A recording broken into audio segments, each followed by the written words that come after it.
Hello friends and welcome to the video tutorial series on plasma physics.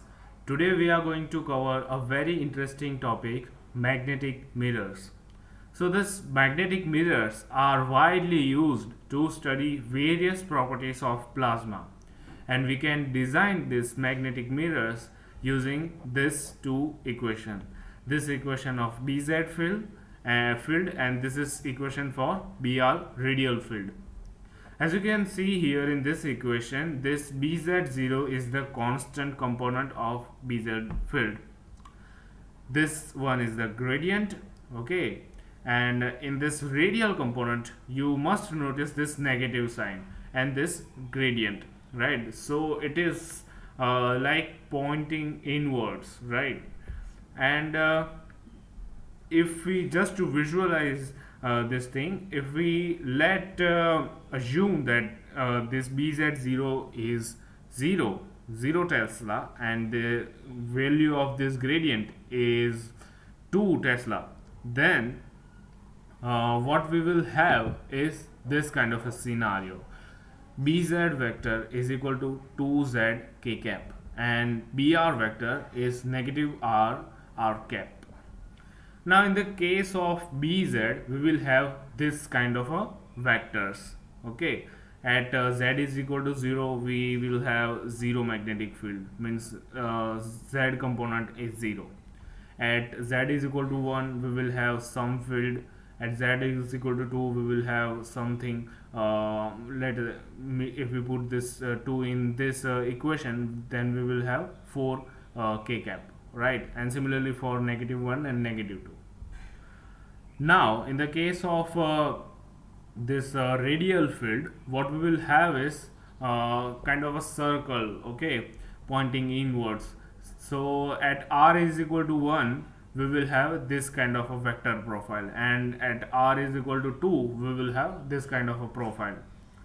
Now if we combine these two things, because the resultant vector would be something addition of this two fields, right? And remember that we don't have a angular component of a magnetic field, so resultant field would be the addition of these two fields, okay? So resultant field would look something like this. So this orange lines are our magnetic field vectors, okay, and this is our charged particle with perpendicular component and parallel component. Now we will see how our charged particle will move in this complex scenario. Okay, so as we can see here, our particle has some perpendicular component and parallel component. So due to this magnetic field, it will rotate, okay, perpendicular to this field line. But we don't know what will happen if particle enters into this region, dense field region, right? So here is the thing, what will happen. This is the complex scenario, right? We have a gradient in z field and gradient in radial field as well. So even in this complex scenario, we have something which remains constant and which is really helpful for our analysis purpose, and this physical quantity is called magnetic moment, and the expression of magnetic moment is given by this equation. This mu is the magnetic moment and it has value of half into half v perpendicular square divided by magnetic field value. Now let's assume that our charged particle is in this region where magnetic field is not really dense. Okay, so what will happen? It will gyrate, right? But as soon as it enters here, what will happen? In order to keep the magnetic moment constant in a strong field, a series of events take place, because in the strong field region this v perpendicular will change, right? So what will happen as soon as magnetic field increases, in order to keep this mu constant, the value of V perpendicular will increase. As you can see here from this equation, as B increases, V perpendicular should increase to keep this mu constant, right?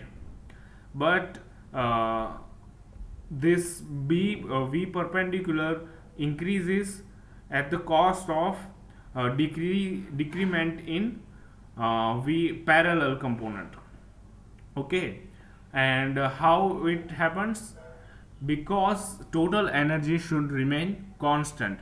This increases, and in order to keep this thing constant, V parallel decreases, and it decreases till the point it eventually goes to 0.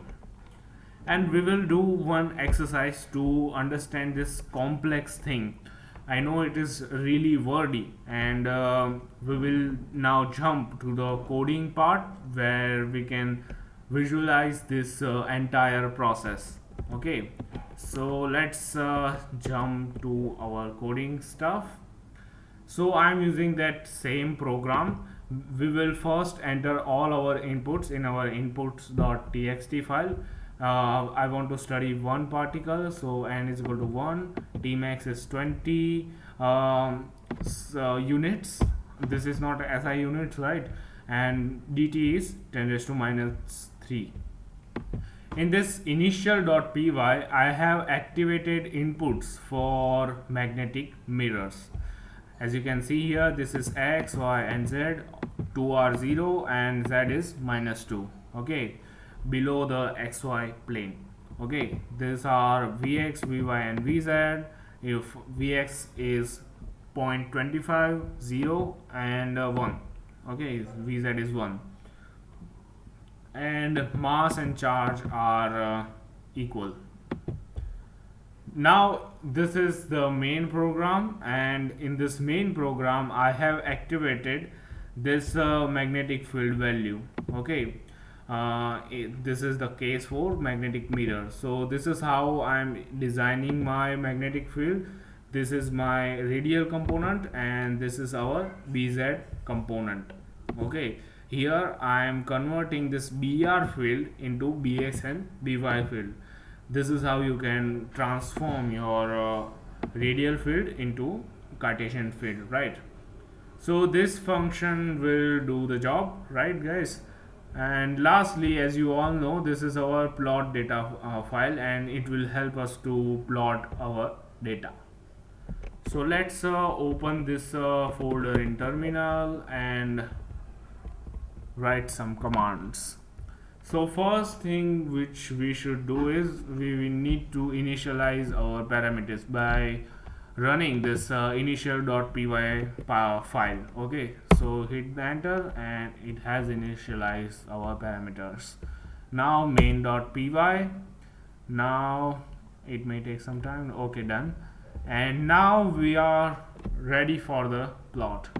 See if I made some changes here. Okay, so save this thing and hit the enter button. So guys, this is our charged particle. See how it is moving. It is moving in a helix, but it looks like a stretched spring. See here some interesting thing happened. At some point it has stopped and reflected back. Okay, as you can see here, let me minimize this energy conservation plot and see that this is our helix, which look like a stretched spring. From this view it may be clear. See that this is our helix, and at some point, right, at some point it has reached the maximum z value and then it reflected back.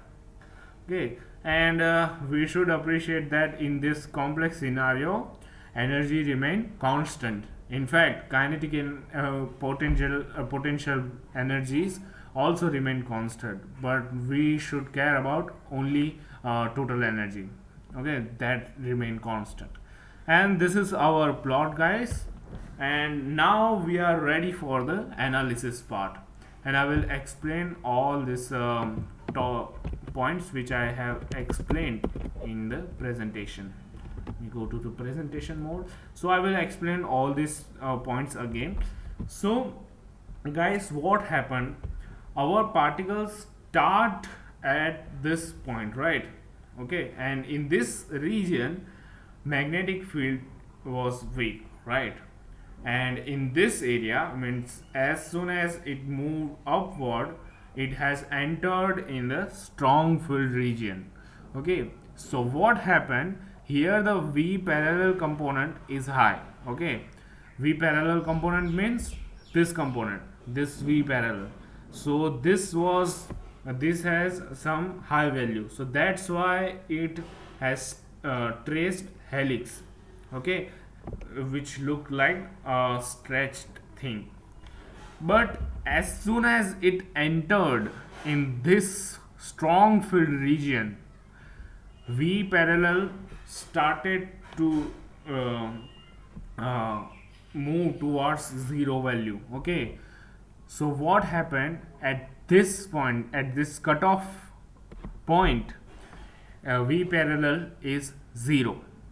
Okay, so what happened, in order to keep this mu constant, this V parallel decreased so that V perpendicular can increase, and V perpendicular increased because particle has entered in strong field region.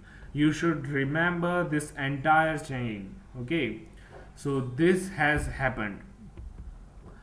Now when a particle this second point, when a particle moves from the weaker field to strong field region, it reflects back to weak field region. Okay, so what has happened at this point, V perpendicular was 0. Now this chain was really good until this became 0. When this thing became 0, the entire chain broke, right?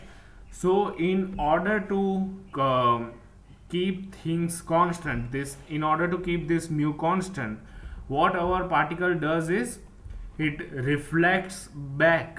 Okay, so it moves from strong field region to weak field region, right? So that's how again this cycle starts. Okay, now here's the condition, okay, that particle does not always reflects back. Okay, as you, if you refer this FF chain, there is a concept of loss cone. Okay, so if it is within this loss cone, then it will reflect back, otherwise it will be lost. So this kind of analysis is given in FF chain. You should read that.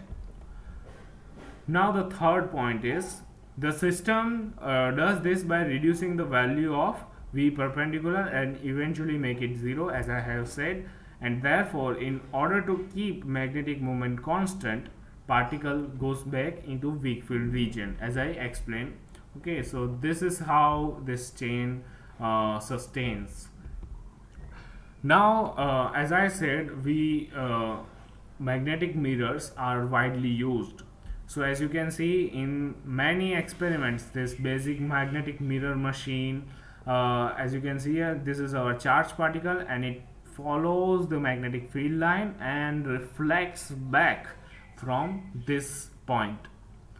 And this is the concept for magnetic bottle. Here too you can confine your magnetic plasma and you can confine plasma and study various properties of it.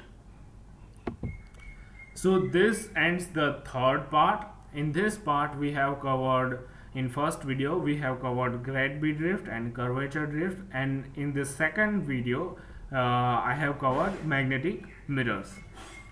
And in fourth part we are going to cover inhomogeneous magnetic E field, means electric field, some definition of plasma and application. As you may have remember, I promised you to give a clear-cut definition of plasma, and lastly we will discuss some application. And today's book recommendation is Introduction to Electrodynamics by David J. Griffith. So hope you guys have enjoyed this video. See you guys in the next video. Bye.